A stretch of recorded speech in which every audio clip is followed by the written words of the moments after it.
Recentemente eu participei de uma live organizada pela revista Proteção, com a presença dos colegas Mário Sobral Júnior e Sérgio De Luca, sobre o futuro do trabalho e a sua interface com a saúde e segurança dos trabalhadores.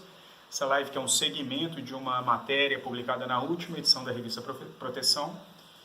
E foi bem interessante porque a gente produziu algumas discussões bastante profundas sobre o mundo do trabalho, sobre o profissional de SST que vai lidar com essa transformação. Eu tive a sorte de estar acompanhado de dois grandes profissionais, o Dr. Sérgio De Luca, que é um médico, doutor em ciências médicas e professor do Departamento de Saúde Coletiva da Unicamp, com várias publicações sobre saúde mental e fatores psicossociais do trabalho, inclusive com um livro recente sobre o assunto, que nós vamos deixar um link aqui na descrição desse vídeo. E o Mário Sobral Júnior, que é engenheiro civil, especialista em segurança do trabalho, especialista em higiene ocupacional, especialista em ergonomia, mestre em engenharia de produção e com um trabalho fortíssimo aí nas redes relacionado à criação de conteúdo sobre SST. E o mais importante, eu não falei, que ele é professor do Instituto Federal do Amazonas, como ele mesmo diz, o que dá mais orgulho a ele é ser professor.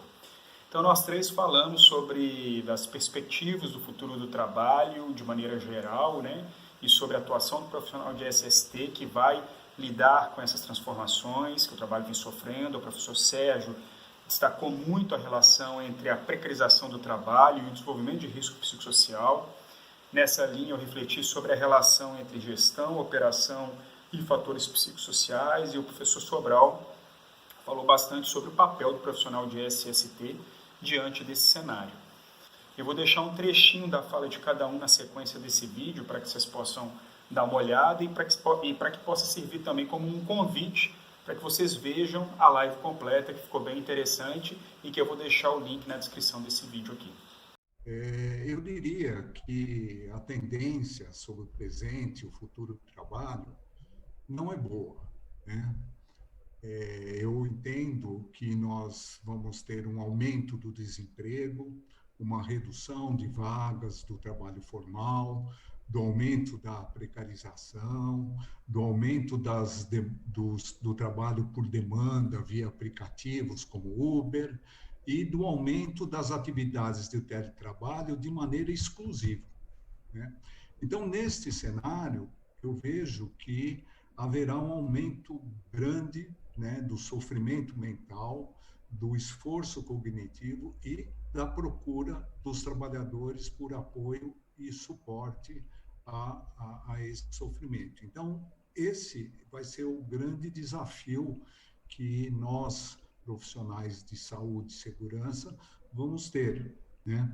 Nós vimos que na pandemia, que milhões de trabalhadores do setor informal saíram de isolamento, porque precisavam trabalhar para sobreviver, assim como os autônomos, os uberizados, né? Ou seja, praticamente metade da nossa força de trabalho estão na informalidade. Esse enorme contingente de trabalhadores não tem acesso aos direitos trabalhistas, previdenciários e também tampouco aos serviços de segurança e medicina do trabalho. Isso é uma preocupação, né? Esta situação representa um desafio para o poder público, para o SUS e para a vigilância desses trabalhadores. Acho que tem dois aspectos centrais no que tange aos fatores determinantes das mudanças do mundo do trabalho no contexto pré-pandemia. E aí eu já vou retomar algumas coisas que eu achei extremamente interessante que o Sérgio falou. A gente tem, por um lado, né, todo o desenvolvimento tecnológico, a chamada quarta revolução industrial, que começou lá na virada do século, né, principalmente, que é caracterizado, então, pelo desenvolvimento de máquinas inteligentes, sensores cada vez menores, mais potentes, né, uma internet mais poderosa, internet das coisas, né, e que isso tem mudado a indústria e tem mudado a maneira que as pessoas na indústria trabalham e com uma tendência de automatização completa daqui para frente, né?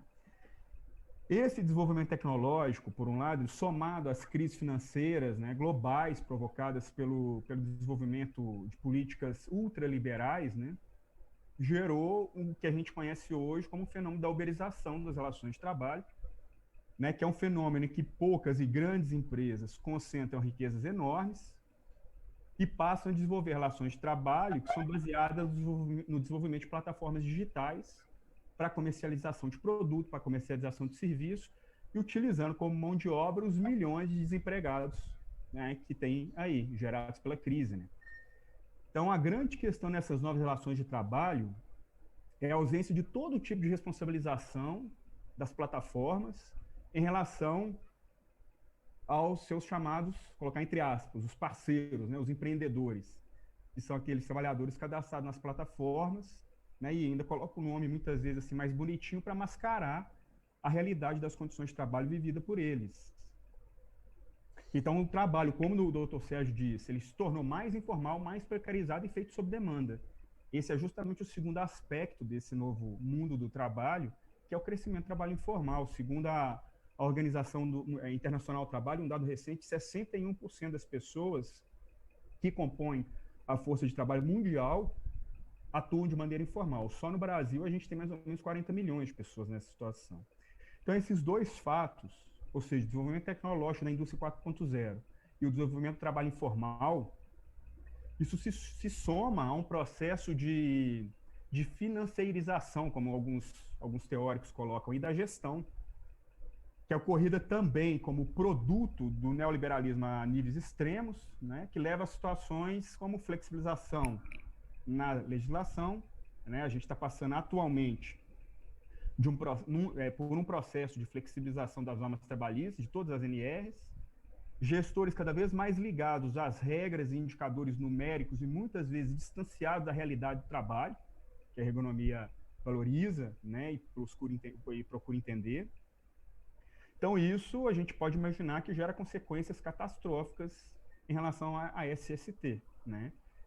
Nunca se adoeceu tanto pelos chamados riscos psicossociais, desenvolvimento de estresse, ansiedade, depressão, suicídio no trabalho, né? E os desastres industriais cada vez mais presentes na nossa sociedade. Será que a maioria dos profissionais de segurança do trabalho estão prontos para essas mudanças futuras? Não, não estão. Mas bora detalhar isso porque não estão. Então, vou contar uma historinha aqui para facilitar. Imagina que hoje, um engenheiro ou um técnico de segurança do trabalho, recém-formado, está procurando emprego, conseguiu esse emprego. Tá? Depois de muita dificuldade, conseguiu esse emprego. E aí ele entrou na empresa. E qual o grande problema hoje de boa parte desses profissionais? Aconteceu um acidente, corre lá, resolve. Aconteceu um problema de ergonomia, vai lá estudar, vê o YouTube lá com o Raoni, vai tentar resolver, vai resolve. Tem um problema na máquina, vai lá e resolve.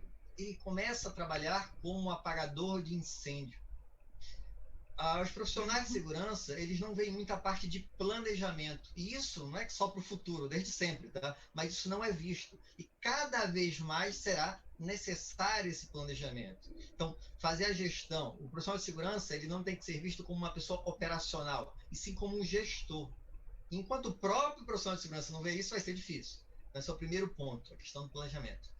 O segundo ponto é que nós somos catequizados a acreditar que tudo é previsível. Se nós estudarmos bastante, a gente vai saber as causas que aconteceram, tal acidente, tal problema. Até agora, com a nova legislação, e antes de me jogarem a pedra, eu não estou dizendo que está errado, tá?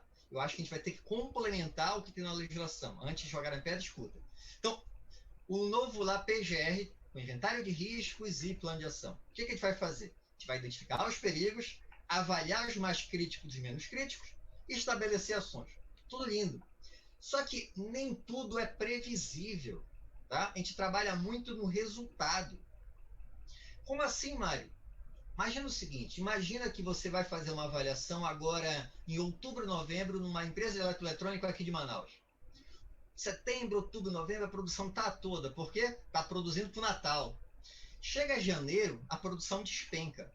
Dependendo do período do ano que você faz essa avaliação, é totalmente diferente. Eu não tenho essa previsibilidade futura tão grande se eu não entendo o todo, se eu não entendo o processo. Cada vez os sistemas estão mais complexos. Sei lá, 30 anos atrás, quando eu trabalhava com prego e martelo, talvez fosse possível a gente ter essa previsibilidade toda. Vamos pegar outro exemplo de tão caótico que é a questão de matéria-prima. Então, você hoje está trabalhando com determinado produto químico. Fez as avaliações, fez todo o estudo, concentração e tudo mais. Compras, encontrou um fornecedor mais barato. Só na mudança desse produto, é um solvente e um novo solvente. É para a mesma coisa. Já mudou tudo, tá? Por quê? Porque a composição é diferente, as tuas avaliações já não são as mesmas, tu tem que repensar tudo. Então a gente não tem essa previsibilidade. E o profissional do futuro tem que entender que ele tem que entender do processo, além de focar só no resultado. Terceiro ponto importante que Raoni comentou. Parte dos profissionais de segurança ainda vive na idade da pedra em relação à tecnologia. É muito comum o registro hoje de, por exemplo, cautela de EPI, é no papel. A inspeção de uma máquina, de um empilhadeiro, o cara vai lá com uma prancheta, tá? Ele vai lá, avalia tudo, depois ele volta para o computador e reescreve aquilo. É um absurdo, tá? Então, refazer todo o trabalho. Vai entrar no espaço confinado? Ele vai entrar, não. Um drone poderia entrar. Então, essa parte de tecnologias, e tecnologias é bem mais amplo que isso, mas estou dando alguns exemplos, o profissional de segurança tem cada vez mais que pensar nisso.